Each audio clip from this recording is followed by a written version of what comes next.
Endya abantu bangi tebandibadde arthritis singa balya bulungi nga endya gye bandibadde tugamba nti gye bateeka okulya bandibadde tebafuna arthritis naye arthritis afunibwa olw'ekigambo ekyo ekiri nti omuntu omulwadde oba omuntu kale agenda obulwala eno gyava ajja n'alya ng'ebintu byalya birimu bwe bamala bimetabolizinga mu mubiri gwe bibaamu uric acid. Okay.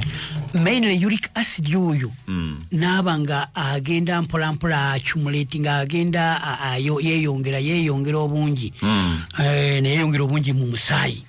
Kakati buli watambulira omungi mu musaayi kivaamu anoonya ekifo kugamba ekiri opposite acid kyekintu ekiri alkaline anoonya ekifo ekiri alkaline mu mubiri gwo n'alyoka depositing n'abeera deposit gy'omwo.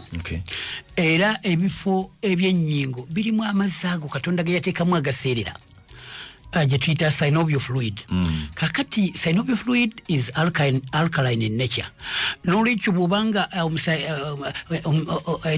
uric acid abadde ajja atambula musaayi n'abeera mu excess agenda mpola abeera deposited mu nnyingo awali ekifo ekiri alkaline nga bwe tubagamba nti nno opposite poles zisikaŋŋana kakati n'olwekyo ekiri acid kyesika kiri alkaline. Yes. N'olwekyo n'abeera deposited mu nnyingo omwo era bw'abeera deposited mu nnyingo omwo ekivaamu n'azimbawo n'anywawo kaŋŋambe nti n'anywawo amazzi gali ye naafomingawo kye tuyita plaque kiringa mmembe kiringa ekikalapwa. Kakati awo obuzibu buba butuuse eri omulwadde nti ennyingo eno ebadde eyina free movement mu side ebadde ezannya obulungi kati egenda koona ku kikalapwa ekya uric acid. Yes. Kakati awuulira gye bayita excruciating pain nti obulumi obw'amaanyi ennyo n'agiraba omugongo mpulira bannange wano buli wagezaako okusitamala gati okuyimuka sisobola naye nga point enkulu eri kuba nti nno endyaye eno n'engeri gye yajja yeeyisaamu mu bulamu ye yavaako obuzibu buno bwonna.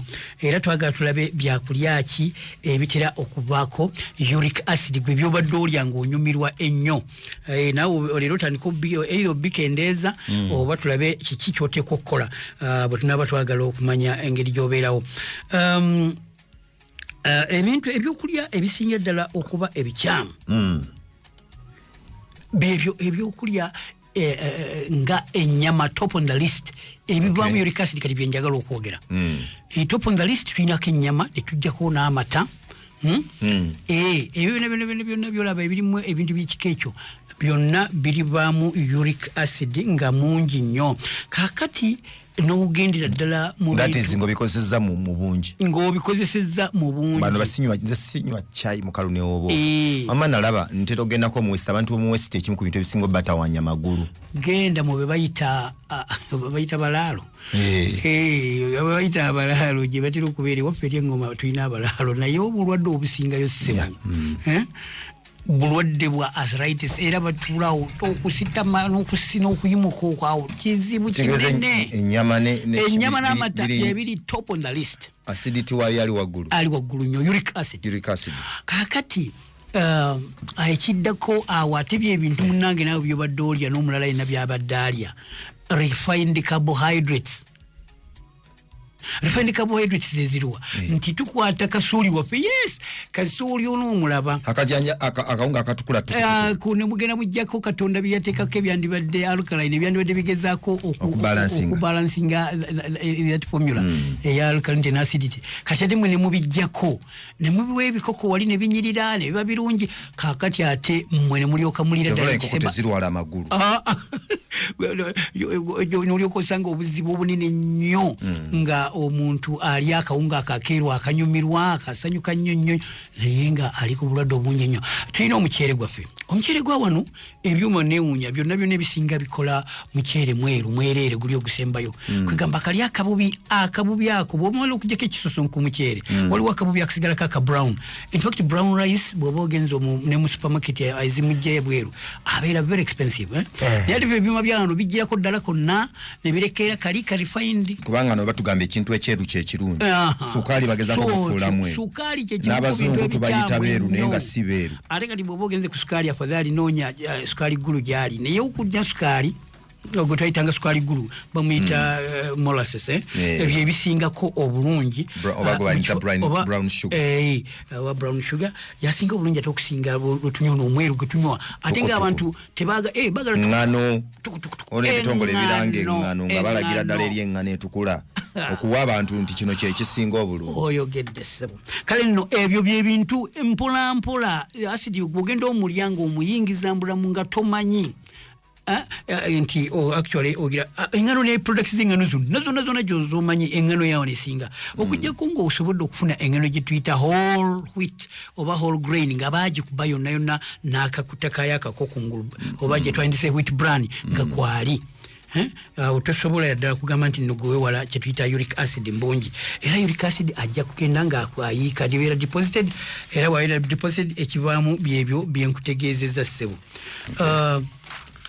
n'olwekyo mu bintu ebyenjagadde ate ntegeeze ku bantu bino ssebo nti singa bino tubiri era situjagaana twanga bajja kugamba nti ate kati byokawunga nambimuka ekali mu dduuka nze nkole ntya yes kirungi nnyo ke kali mu dduuka era genda okalye naye buli lwoba okalya jjukira nti noonya ebintu ebiri alkaline ebyalkalizing omubiri gwo bigezaako okusaabulula asidi oyo era singa tumulyanga tubirya ebyo situganyi kubanga tujaga nti byetuyina byokka naye ate buli tubirya tulire ku bingi nnyo ebisala asidi oyo byebiruwa kakati mu nva zaffe okusingira ddala mwe muli ebintu salads ne vegetables byebintu ebisobola okuyambako okusala asidi oyo singa gwe olina olusowaani lw'ennyama awo situluganyi ng'olulya naye nga ku bbali wano olinawo ke tuyita kacyumbaali oba wali obulidde kacyumbaali kacyumbaali waffe ono wa bulijjo kacyumbaali kyeki kutalasala akatungulu noteekamu ennyaanya noteekamu ka green pepper ebintu byange ebyo byensiiba byotera okulya kati gwoli tojja kulwala nnyingo kubanga osobodde okufuna ebintu ebyalkalizing omubiri bigezaako okugoba asidi oyo ebimusala buli kyetusaba abantu nti no mu kwetangira bandibadde banoonya ebintu ebigerezaako ddala okwalkalizing emibiri gyabwe olira ssebo ne balooka bafuna engeri gye basobola okwejjanjaba okwetangira okukuba kwetangira yes ne weetangirira ddala engeri eyo well mu kujjanjaba kubandooza tugende kuba budde bugenda ekyo mbabuliddeko biki bye tuyinza okukozesa mu butonde ne bitujjanjaba obuzibu bw'ennyingo ate olwedde tebuliiko nangamba obubonero ki bw'obumanyirawo obuzibu oyogedde mazima ate buliko obubonero ki okulumwa mu nnyingo omanyirawo ate n'amabibi ogenda logera nti ebibi limu eritandise nagandi ebibi lino litandise n'okuzimba ate bano abatuula n'owulira nga amagumba gakaaba ekyo kiri tugenda kuporosi ekyo kya calcium kugwa mu magumba naye kati kino ekikulu ennyo kyetwagalaza ennyingo zetwogerako olunaku luno olwaleero nti mu kujjanjaba point esookera ddala komya okuyingiza uric acid mu ndya yaffe singa osobola okigezaako bw'oba olya emmere lwaki tugula kawunga kyetuyita kikosolo kwata kawunga ku ogenda okwoza abantu bano nkibagamba nnyo bulijjo bentera okubeera nabo nti ensi eri commercial nnyo yagenda commercial abantu kye baagala abantu kye bakola kwane bw'osanga bambi oli alina ekyuma kye naye nga ye ebyasayansi abitegeera bulungi tajja kukubirayo kawunga kikosolo anti abantu tebakagula na bulungi oyo anti kyekugambye kuba abantu tebakamanyidde ate alina kubeera na ssente akoleki omusaasira mu ngeri eyo naye ate yanze embeereza nti bandibadde bateekawo naye teri kyuma kye nagenda tambulako ku byuma naddala mu kawempaawo n'ebitundu kitundu awo nga noonya ngendabe ku kyuma buli wogenda bagandi afisi tukyakola ebyo bikosola abantu tebabigula tebabirya kayendo n'amanyi yenyita kikola wadde yendanyini kiwuma naye kakati twagala abantu bakole ki basobole okwekwatya kasooli kwata kasooli wo muzi mulongose bulungi omwadde mudamu omwanika wagweka amazzi ago bulungi abenga muyonjo kwota entibiyu namba gwe famire yo oji omutwali ku kyuma obeere very serious omugende nti lino ndeese eddagala n'olwekyo njagala nga bwe mulese bw'oba omunkubira tomuggyako wadde akantu akamu ojja kubanga olina kyofunamu ekitegedde ssebo kale n'olwekyo komya okuyingiza uric acid mu ndya yaffe ate nyiikira nnyo okulya ebyo ebisaabulula uric acid kale ne bw'abanga olidde ku ngeri eri birye nyiikira nnyo okubirya nkugambye nti no lya salads lya vegetables lya fruits yes ebyo byebintu ebimanyiddwa ddala nti bisaabulula uric acid oli naye abantu batuna abalya ebibala era nagambako nti omulundi guli bw'obuuza abantu n'obaga nti sebo tandika mugambe bugambi nti menyerayo ebibala 10 kale byomanyi ekyokka nga toyimiridde kubanga ajja kutandika papaali atandika kwelya kubanga tabirya tabimanyi naye singa ade abimanyi kyangu nnyo okugamba nti ababuyangu amangumangu obimanyi bulungi nnyo nandansi watermeloni micungwa bwetyo oba oyimba buyimbe kubanga obimanyi ekyokubiri gezaako nnyo okulya ebyo ebiyingiza ebiseerera mu mibiri gyaffe okuzzaawo synovial fluid oli gwe bakoze eki kuba bwe tuba tugezezzaako okufuna ebijjawo uric acid now mu nnyingo muli tuteekwa okuyingizaamu amazzi gali katonda ge yali atonze era katonda kwe kutugamba nti no mwina okulya omuddo gwonna oguli ku nsi yonna kati ewammwe oba teguliyo genda onoonye enderema gyeri genda onoonye okra gyali genda onoonye ebiseerera ebyo ebisobola okuzzaawo amazzi gali agavuddemu singa uric acid oba omugobye mu ngeri yo ey'okukyusa munnankani kirala kwe kukola exercise abantu batono nnyo abakola exercise kadwiro tebakakola olwekyo batono abakikola naye twandyagadde nnyo bagezeeko okulaba nti nno bakola ku exercise president nga atambula naye ng'omulaba aleebya abantu bolaba nga bakyali bato neewunyiza n'okwewuunya kubanga abantu bade bagandye efe atulese eyiri ali eri wala so kati ogenda olaba abasajja nga bano bawumalu okuva wali wansi kiki ekikugiza kakantu kagirewo otyo okatambule wano otuuke wano kikuyambeko abamu ekitufuula fiti kyekyo njira bwe nti nga ntambula exercise bannaye muyiga okola exercise serious abantu bayige exercise musale omugejjo ogwo gwonna ogusinga gwe guleetedde ddala obuzibu mu bintu bino n'olwekyo mwewala okutuula awamu okumala essaawa eziwererako ddala ennyingi abamu bambi ku mirimu gyabwe balina we batuula ng'atuula kompyuta laabeerawo bangadde nnyo abamu bavuga motoka za trailer za biki abamu bavuga awo bantu n'abatera okujja n'obulwadde buno naye oteeka okufunamu engeri gy'okola exercise okompesatinge okutuula kwokwo awamu obanga osobola okutuula yimirya n'amaduuka kati bakolaga supermarket ogenda eri n'obyerondera n'omusanga ali omwana muwala n'atuula mu supermarket okuva ku makya ssaawa oyogedde mpaka mukaaga ogw'ekiro waliwo abantu abalala abanyiiza ye musajja watwatula n'atuma ate obwana bwatuma ukasoma uli ayagala n'abeerawo nga kugamba n'obwana bwamweta mwakutuma naye ng'ate bambi bumuyamba obwa boosi obwo ojja bujjamu ndwadde gwokola obwa boosi naye bujjamu endwadde ekirala ssebo mukomye okukozesa ennyo pain killers buli kaseera kubanga pain killers naturally zimanyiddwa buli ekyo nakyo bakimanyi bangi nnyo nti gezaako nnyo okukozesa eddagala ly'obutonde pain killers zezimu ku bintu bw'obanga owulira obulwadde bumaze okukukwata ndikuoyo akwatiddwa obulwadde gy'okoma okuyingiza caffeine pain killers ezisinga zirina caffeine gy'okoma okuyingiza ebintu ebyo nga caffeine mu mubiri bambi agaanira ddala era ayongera kuleeta bulumi bw'amaanyi era ekyo kyekisinga ddala okuleeta omutabana nti abantu mugezaako okwejjanjaba ate bongeramu obuzibu ku buzibu n'olwekyo gezaako okukozesa pain killers ez'obutonde twazoogerako wano ntuga nti kozesa entangawuzi entangawuzi simanyi bantu lwaki tebagimanyi bulungi kubanga entangawuzi bannanga ejjanjaba nungi nnyo kozesa turmeric kozesa ebintu bingi eby'ebikika ekyo ssebo Nolwekyo mu bujjanjabi simple kuba budde bugenda ng'obanga ddala bintu byononese ndagirira nnyo abantu bakozesa ennyo turmeric oyo. Turmeric mulungi nnyo mu kusala uric acid ate nakuyamba ogira tulina ebintu nga taro, tulina ebintu nga ebyo byonna biyamba. Wali otugambye ku turmeric oyo nti absorption oba okuyingira mu mubiri enkozesa ye esinga okuba ennungi nti ate omunywera mu mata ate otugambye amata galeeta kityawo no okunywa amata kiri nti kiriba kiti amata galina natural ebisabusabu bw'oba oyingiza turmeric mu mubiri oteeka okufuna ekisabu amasabu mwekiyingirira osobola okukozesaamu drops eza vegetable oil nazo zijja kuyamba okukozesa turmeric obulungi.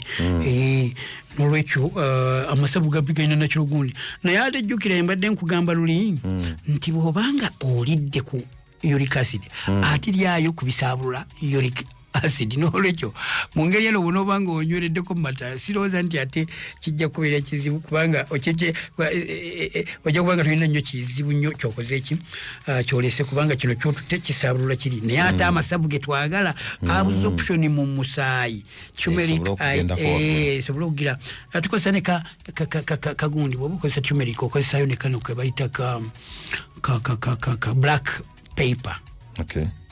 Black pepper, so si black seed, black pepper. Black pepper kongera kayingiza mangu nnyo turmeric musaayi ku speed. Era ojja kubanga osobodde okufuna engeri eyo ssebo. Nolwekyo mulya ebibala mu bungi ebibisi, salad zetugambyeko, katungulu, karoti, cucumber, green pepper, ebyo birye mu bungi ogezeeko okusala uric acid. Musawo bw'ava wano agenda ku city ya center bw'otuuka emukono vaamu emikono ku shero oba ku city shoppers osale ekkubo ekyengulu ojja kulaba Stanbic Bank owiseekaawo ekizimbe kimu wali wabweru ka juice akuma ka juice ekizimbe olukivaako ojja kulaba waliwo Go TV ova kuwoti ku Go TV ojja kulaba city sites city habo center awo wennyini ku ntabiro y'eddagala eriri habo ate era wali ne city sites osobola okusevinga nova mu muzigo wennyini n'ekipande kyatalemwa kinene ddala era oba woti ku kkubo ojja kiraba nga kiri ku buuma bw'ekiti wansi ojja kuba kiraba bulungi nnyo agenda ojjanjaba olunaku lwaliro n'enkya gyali lunaku lwo kuva ku ssaawa emu n'ekitundu okutuuka ssaawa musanvu. Nolwekyo enkya half day leero full day leero mpaka ssaawa emu kanfuneyo ku essimu emu bbiri otawanyizibwa ennyingo olina ekibuzo kyagala okubuuza oba tekikwata na ku nnyingo n'omusawo mukama yamuwa obukugu asobola okuddamu ekibuuzo kyonna kisa kibeera nga kikwata ku nsonga za byabulamu. Noti 7 noti 2 6 5 6 6 noti emu ne noti 7 noti 8 2 noti 6 noti 8 noti 5 abuuza omusawo kyagala omubuuza bannaffe ab'empijjaawo ku bakiyimba events products weziri bannantebe products zatuusaawo weziri bulungi nnyo. Hello Sebo. Yes Sebo. Mwebale kuweereza. Kale ne bale kuwuliriza. Ono mukiibi Semeyi Muwanga Kiyamani wa Key Foundation School ze Semuto Kikyusa. Yes Sebo. Kaakati nze kyendabye okusinza omusawo bw'ayigiriza. Ekisinga okutumenya ndowooza bwavu. Kubanga omwavu bw'afuna akasente agamba nange ndyeko obulungi agula nnyama. Naye era olwo luba lwa lumu eyo olumu lwaza. Ey'olumu neddala. Omukisa gumukwata n'atunda ettaka alya ennyama mpaka we ziri kwawo.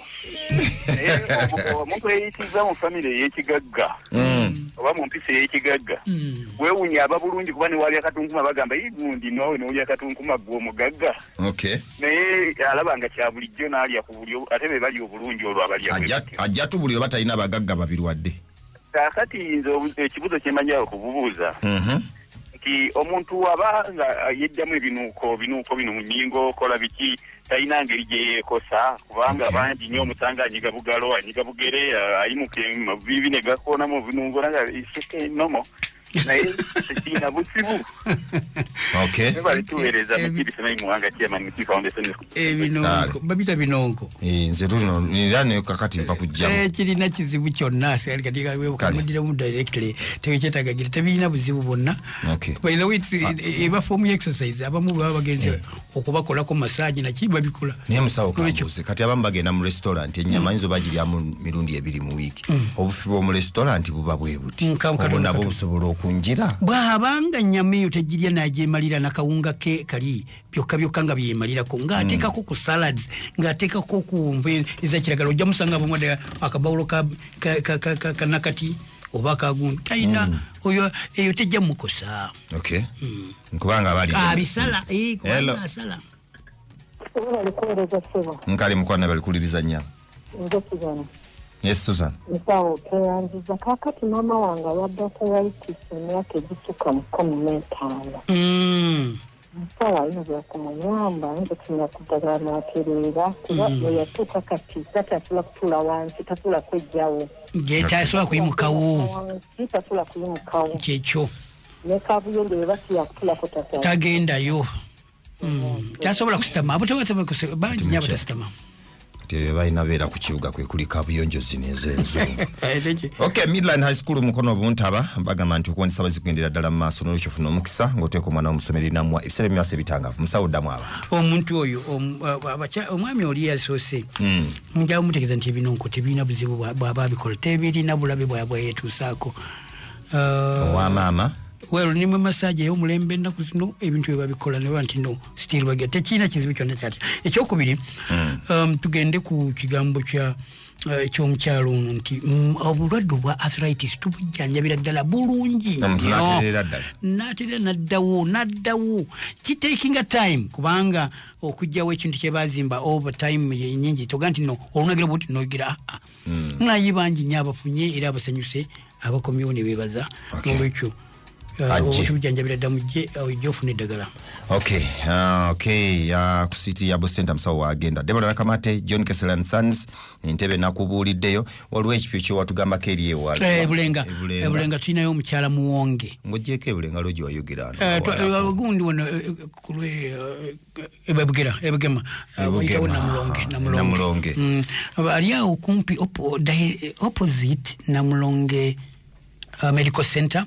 Okay. Then mbamita mchala kaddu kuduka liranye mwami ongino, is it Mr. Duka lya mwami ongino, something like that.